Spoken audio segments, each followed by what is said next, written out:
I think the biggest thing is being open.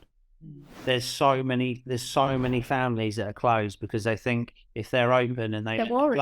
they let the club know everything, then that almost will go against them. Yeah. Whereas I think from our point of view, if Harrison or Aussie or anyone's not at the club, we'll just find somewhere else. It doesn't bother me to a certain. Like at the end of the day, I want them to progress through that pathway, but if they don't, it doesn't worry me. So we're quite open. So I think once you get that open conversation, I think that's where the magic happens. With the kids, and you know they're open to helping you, aren't they? Yeah, I think it's difficult in the beginning. I think when you start, it's, oh, my son's been selected for an, signed for an academy, and there's like a grandeur about it, and that can be quite overwhelming, exciting, all these different feelings. And then there's almost like fear, a little bit of fear sets in because you know it's only like for a year, you're signed for a year.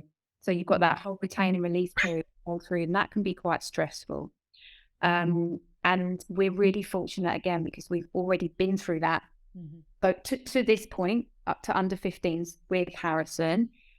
So going through it with Aussie has made us probably a little bit more relaxed. So we're lucky that we've gone through that with H, and the club know us. I think the biggest piece of advice I would give any parent starting out is be honest and be open. Don't be afraid to speak to them. But I think always when you go to speak to me, if you have a problem or anything, like, I think it's important to always put yourself in their position as well, because you could become quite frustrated about a situation. I don't know whether it's game minutes or your boy's not getting enough minutes or whatever it might be. You might be feeling quite annoyed about that. So maybe think about, there could be other reasons why. And then that sort of then might bring you down to a point where you're not feeling quite irate about it. And then you go and talk to them in a reasonable manner. Because I think going through the foundation phase with Harrison, we found that sometimes the coaches could be wanted to keep you a little bit at arm's length. And I understand that because they're bombarded with parents, all the time. But then I think when the coach realizes that you're not going to sort of like, I don't know, come at them with all this aggression, then they are more open to talk to you.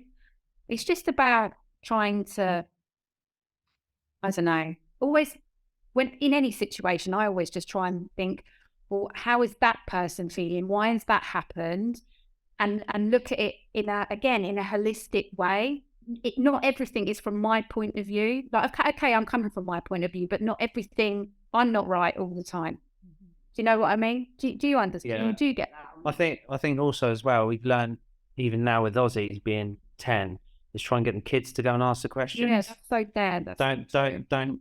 The last resort's the parent. Yeah. Try and get the kids to try and find out for themselves. If they can't then find the answers, then you might have to go and ask the question. And that's one thing I think the academy, that specific academy is good at, is encouraging the players to challenge and always ask the questions. Even like, don't be afraid to challenge.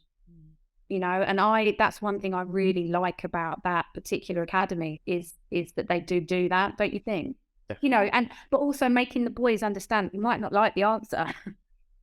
It might not be what you want to hear, but actually that honesty, and if you get the honesty back from the coaches or the academy, whoever it might be, that's going to give you that opportunity to grow.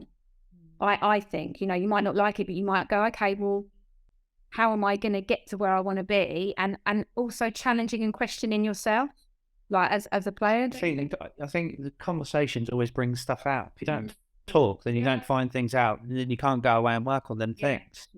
I remember when one of the coaches asked us what Harrison's plan B was. Oh yeah, and Harrison said, I don't have one. He said, plan B, what's the plan B? And then we went away and we thought, well, he hasn't got plan B. No, not a plan A for football and then everything else. He's playing football and everything else runs alongside it as a parallel. Because if plan B doesn't work, where do you go? Plan C, D, E, F, G? I think I hate this plan B business, but I think plan B, what they're trying to say is, that it might, if it doesn't work out here, what's going to happen. But for Harrison, it was like, well, there isn't a plan B. I just want to play to the best level I can. I just want to be the best player that I possibly can be. And then find his level. And he'll find his level regardless. And Does then, that make sense? and then schoolwork and friends and everything else runs in parallel with your football. And why should you have to have like something if you don't like anything else and you just love football and you live it, breathe it, eat it, whatever? Like, why do you have to find something else? Why do you, I don't know. It's a question, isn't it? That's another conversation. Oh, we are so with you. We love what you're saying. We're going to clip that.